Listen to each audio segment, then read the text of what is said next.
This is our compost pile, and we did not plant nothing that you see here.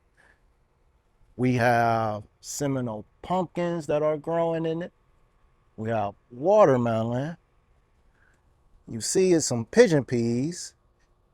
If you look right over here, you'll see some sweet potato, and we have some peanuts.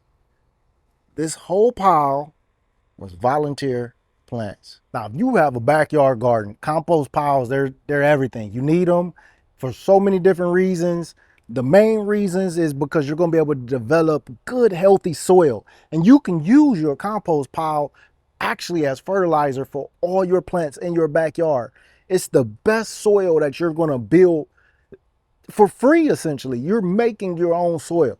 Now, the thing that happened with us, this our compost pile, we decided just to let things grow. Well, my wife decided to let things grow. And this beautiful mess, this beautiful chaotic mess came from it. And I'm gonna have my wife tell you a little bit more about this. So this beautiful mess was supposed to just be compost, and I had the right intentions, but life got to me. This compost, what started off with compost is I threw a lot of my kitchen scraps in here and any yard waste that, may have been, pulled from any of our other spaces or other gardens, and I threw it in here. I had the right intentions of going in every week or, a few days or so and transplanting those plants. As you can see, that didn't happen. So, this baseball bat is because I refuse to stick my hands in there.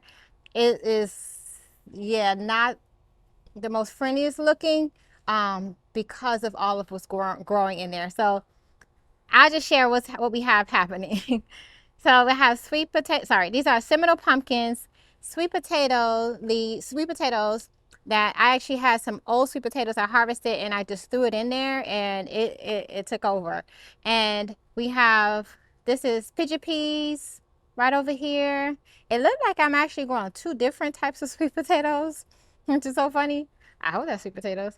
Up here you have watermelon that is growing, and underneath, crazy enough, I have peanuts in there. So all the way back there, there's peanuts. I think the squirrels planted those. I don't think I put those in here, or any scraps in there. And I had a pepper in here, and I didn't move it, so I don't know. I don't know if it survived the mess.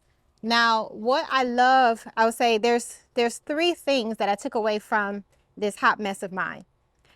Number one, if your plants want to be here this summer, or if it wants to be in here for that season, they will do what they need to do with or without you. So these are thriving because these are all summer or heat loving plants.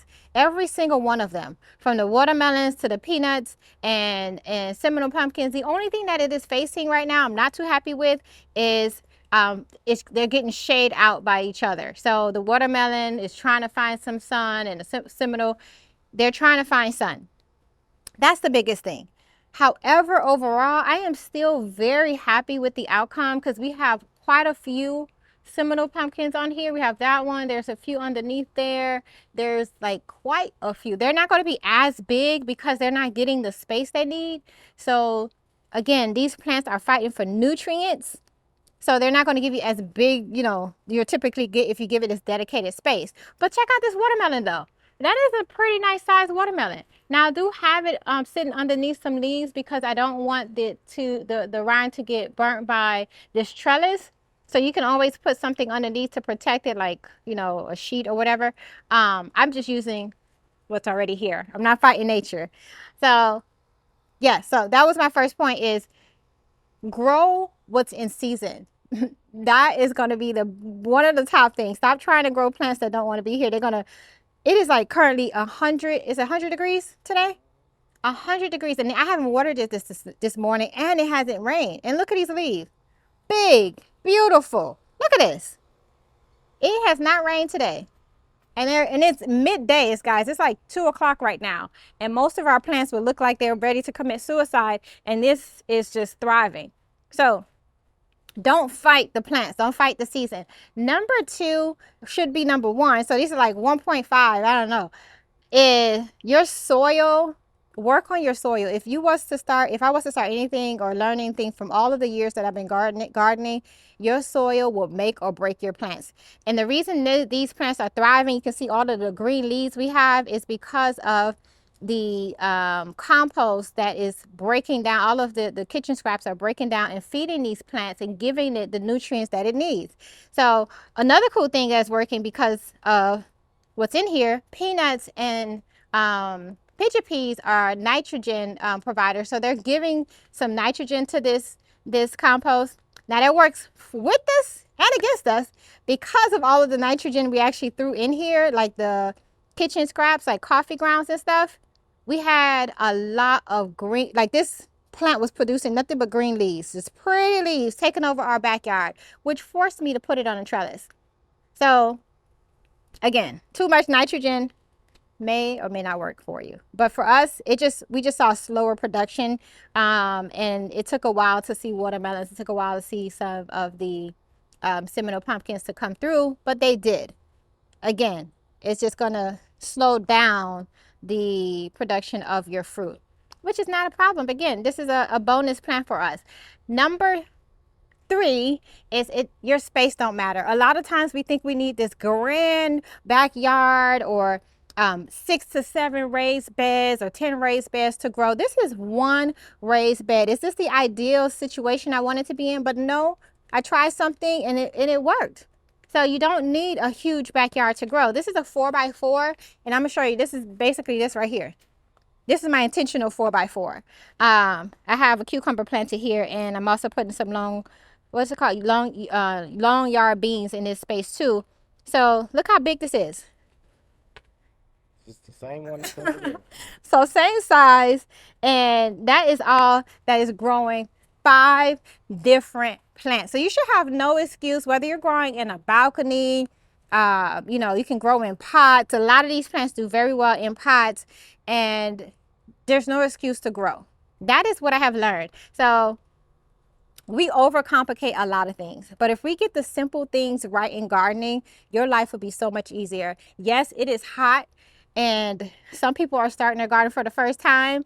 Start with what works for this season. If you hear anything, that is one thing to take away. So soil, start with what works for the season, and you don't need a large space to grow. That's basically it. This is learning gardening 101 in a nutshell. All right, that's all. Do this again. I do this every season. Every season, I have the right intentions of keeping my compost clean, keeping it clear. And we have a lot of kids. So life gets to us, but I don't stress it. This is nature doing what it do best, and it is feeding our family. And absolutely, I will do it again. I'm just going to continue to I have other compost areas. One thing I won't do again is Seminole pumpkins and sweet potatoes together. That is something I won't do again. I would definitely move them as soon as they start growing. But letting my compost run wild, I am a chaotic gardener that's trying to be better. I am learning. I would call it in rehab. I am a chaotic gardener in rehab.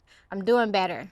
So if you can see, I can show you, there's a lot of seed throwing I do in my backyard that drive this man nuts. But it feed us. So, I can show you the watermelon that I actually moved over. This is also because of me, my throw seeds everywhere thing. Yeah. That over there is because of me throwing things everywhere. Same here. Same here. It works.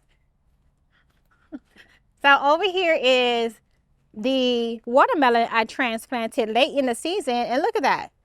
Leaves are beautiful. This section actually don't even have, this trellis was put up for our passion fruit, and we decided to use it as a dual, because the passion fruit is not taking off right now. We still have time for the watermelons to take off. So look at this watermelon right down here. See, it wants to be here. So you don't have to fight these plants. If they want to survive, let them survive. They're going to do what they need to do. So I don't overcomplicate it.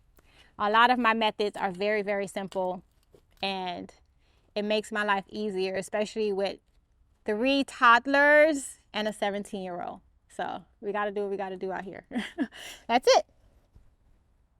I know some of you may think like, oh, there's a trellis here, so you intentionally, created this raised bed. That is not the case. If you guys would see the process that I did to get to this trellis, that was another mess because we use when it started to go wild like this, I'm like, oh, it's too late to move it. Maybe I should add some type of trellis to it, and I use my kids' gym or playground, whatever you want to call it. What are those things called? uh I don't know, the climbing thing. So we used that climbing thing and I put it over here and it made situations worse. And I had to trellis it because it started to go all the way in the back of this area here. So I put down, I had an extra cattle panel in the yard and I just set that up really quick. To detangle this mess, to get it like this, was a hot mess. And I shared that on my channel, the actual behind the scenes on getting this trellis up. So it didn't always look like this. It was really bad. And we just took a little bit of control to help it climb and get where it needs to go. Oh, there's a pumpkin right over there. This is so beautiful. It doesn't get any better.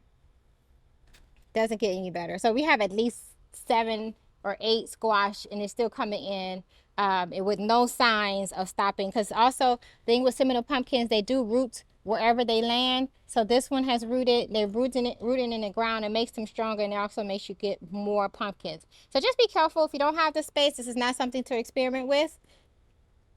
And yes, I will continue to do this over and over again. The moral of this whole story is I just showed you a 4x4 area that's growing, I don't know what, 5, 6 different things on accident. Well, not on accident, but you know what I mean. If you can grow that much food in a little 4x4 area, there's really no excuse. We did nothing with that pile. We're not doing nothing special. We're just allowing it to go wild and see what nature does, and nature is going to provide. So if you're saying I don't have the space to grow food, I just showed you a 4x4 area that's growing a ton of food. We got pigeon peas growing.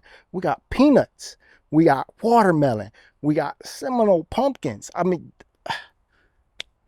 4x4. So there's really no excuse why you cannot grow food in whatever type of space you have. And this is what happens. We got beautiful watermelons, Seminole pumpkins. Like every time we go in here, we discover more food. Another Seminole pumpkin. What you see coming out right here is you see your pigeon peas coming out. You got your sweet potatoes and your peanuts over there. Like, this is something. And we got some ladybugs in here for some protection. Look at that.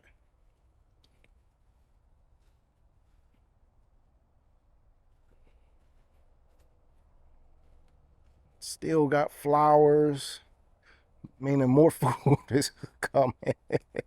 This is wild. This is truly wild. Which y'all know, we don't do nothing the conventional way. Nothing. And I'm not saying you go out and do the same thing, but hey, it worked. It's giving us more food in a small area, and we're not complaining. So thank you guys for watching. And until the next one, God bless.